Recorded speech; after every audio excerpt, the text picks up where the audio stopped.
Coming up, we'll take a deeper look at how Black History Month shaped the school's early years and see how a Fayetteville basketball player got his start. We'll also find out about a current employee that is driven to keep our parking lots safe, and we'll catch up on this week's sports with Jay Beasley. I'm Sam Kicklack. And I'm Elizabeth Willits. Welcome to the Bulldog Weekly.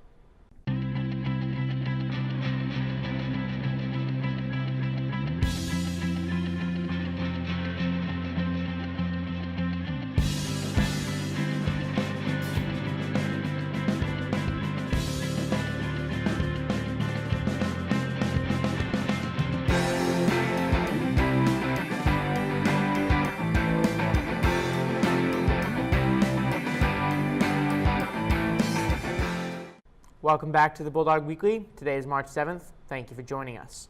We've got a great show planned for this week. Let's start with national news. The State Department issued a Level 2 travel advisory to the Bahamas due to violent crime, including burglaries, armed robberies, and assault. The advisory says most crimes happen on New Providence Island, and tourists should be cautious if traveling to this area. The statement also included risks regarding watercraft regulation around the islands due to multiple incidents of alleged assaults over the years. That's all for national news. Senior students should check the Naviance website under the colleges page to view scholarships available to them. There are many local scholarships on the site that haven't been applied for. The FHS PTSO is having a spirit night at Papa John's on March 7th. 20% of online sales using the code found on the PTSO flyer will go towards FHS. 26 club applications are available in room 2403 for current sophomores interested in joining. Applications are due on March 29th. Applications for the PTSO Scholarship of Excellence is available on Naviance. The deadline for applications is April 5th. Girls Who Code is hosting a free summer immersion program for rising juniors and seniors. The program will offer stipends of up to $1,400 to cover need-based expenses throughout the course of the summer. There will be an information meeting on March 5th, and applications are due on the 15th. National Honor Society will be accepting applications until March 8th at 8:50 a.m. Students should turn in a paper copy to Mrs. Erin Johnson. No late submissions will be considered. Many students will recognize Mr. Phillips in the FHS parking lots, patrolling in the golf cart to find illegally parked cars and even to watch for students who may be skipping. However, many don't know that before Mr. Phillips, the head golf cart patrolman was someone you'd never expect, and his newest apprentice is coming from right here in FHS TV. Well, as I look towards the end of my career, and I think about really how to top it off, really walk out on top, walk off home run, I can see myself being the golf cart patrol, though I'm only sure if I could do it for a couple, 3 years, maybe only 1 year. It's that hard. This week on Golf Cart Patrol, we find ourselves at Fayetteville High School, a breeding ground for criminals. Out here, life is raw and people are tough. Law enforcement, well, they're even tougher. We are following the late Bobby Smith as he makes a comeback to the force to train his new and upcoming apprentice, me. Golf Cart Patrol! This is my new cadet, apprentice, future golf patrol student. What's your name? Alex. Alvin? Alex. Alton? Alex. Whatever. Golf Cart Patrol! You know, Isaac, seems like a strong young man, but I don't know if he really knows what he's up to. Golf Cart Patrol! All right, we got your club car right here. I call this TRS 80, and there's your tires. Those are extra wide. They are kind of low profile. I kind of got that in on the budget. Wrote some extra tickets for that right here. Give me a guess what you think tire pressure ought to be in one of these. 120. Well, son, that'll blow your head right off at about 60 pounds. So I'd not do it at 120. You can try 120. Let me know how that works out for you. Golf Cart Patrol! I was definitely the most important job in the history of school. Golf Cart Patrol! The physical demands were incredible. It's probably the best shape of my life. I never knew when I was going to get attacked, or I was going to drop a boot, or the brake was going to kick off of the golf cart and I was going to have to chase it down a hill. Or do you know how hard it was to put a boot on a dually? Challenging. Golf Cart Patrol! What do we have here? Those look like two skippers. What do we have here? I think we may have skippers! Skippers! We got a runner! We got a runner! Get out!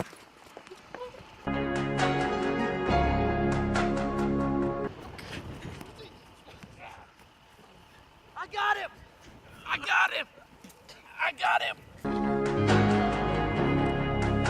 I got him down!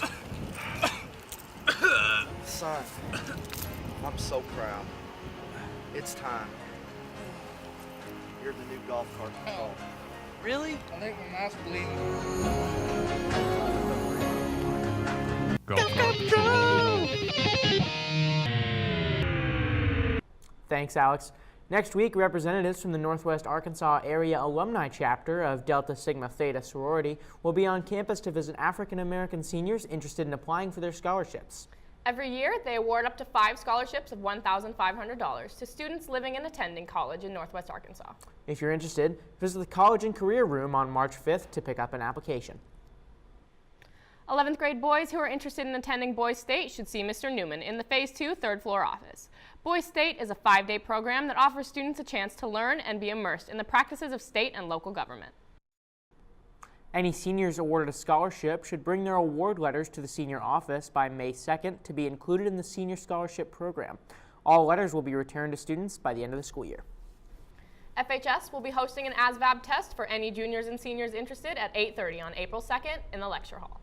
The ASVAB is the most commonly used multiple aptitude battery test in the world and will note your skills in areas of future success in military and civilian careers.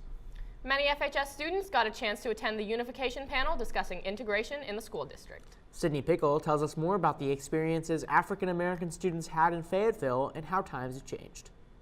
Black History Month is a time to reflect and learn on what the African American community has done for society. Here at FHS, students celebrated by welcoming those who left their mark in history, but also in our school.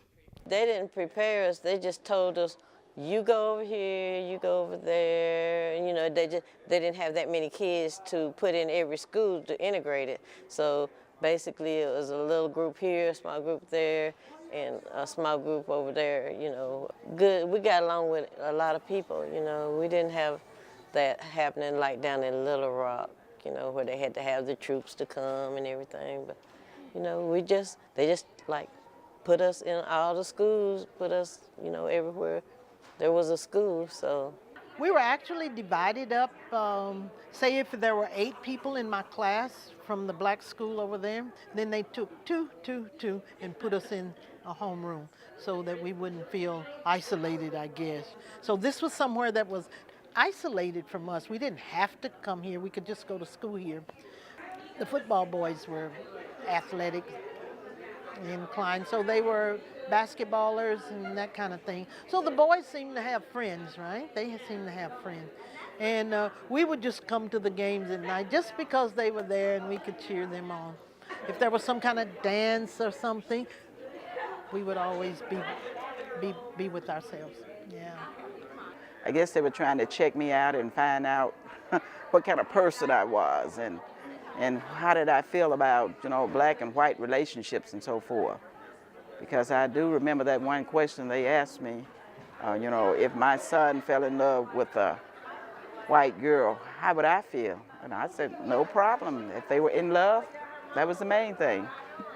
I think they should learn that everybody deserves a chance.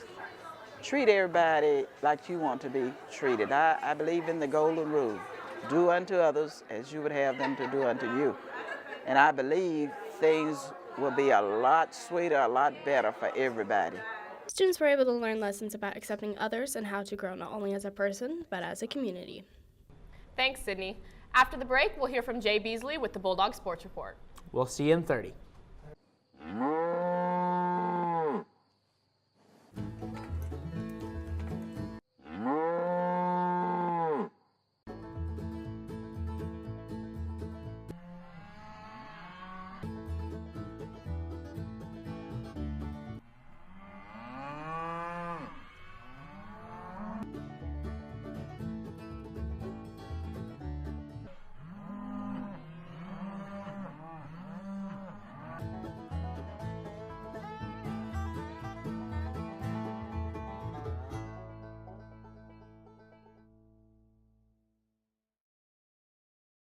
Welcome back to the Bulldog Sports Report. I'm Jay Beasley. Both basketball teams fell to Fort Smith Northside in the 7A tournament last week. The boys team lost by 5 points while the girls team lost by 2 in triple overtime. The FHS sports teams do have a busy week ahead of them with varsity soccer against Cabot and varsity softball against Mountain Home, along with other games later in the week. Even though basketball season has come to an end, we sat down with Austin Garrett to find out why he started playing basketball and how the game has impacted his life. Carter Gray has a story. As the Fayetteville basketball team closes out their 2019 season, certain players are turning into breakout stars. Shooting guard Austin Garrett has always had his mind set on a career in the game of basketball and is working to make that dream a reality. I love basketball. It means everything to me. First time I picked up a ball when I was 3 years old, and like ever since that day, I just love basketball. Okay, when I was younger, my cousins DJ and Curtis and Ed and my brother Tyler Garrett, we used to play in the backyard, competition, play for money. Who would win got it all. And so that made me like better as a basketball player and as a human being too. I want to be like KD. So yeah, and I looked up to him. I just want to be like him. His game, like I try to compare my game to him, like some glimpse in the game. And so yeah, his game is like good. Like he's like 6'10" and can shoot the ball and handle it real good. And he's like a guard, 6'10". You can't find that. I mean, I'm 6'5", can handle the ball. In high school, other 6'5s can't really handle the ball. They're back to the basket and everything. And I'm a guard too. Like I have like highlight glimpse. I worked really hard as a young age to get my athletic ability. My Shannon Lang, my trainer, he helped me get it by doing box jumps, vertimacks and everything. And my first dunk was in 6th grade summer. So yeah, I've been dunking for a long time. AG will return next year looking to lead an FHS team that will have high expectations. For FHS TV, I'm Carter Gray. That's all for this Bulldog Sports Report. As always, don't forget to come out and support your dogs. I'm Jay Beasley. Back to the desk. Thanks, Jay. That's all we have for this edition of the Bulldog Weekly.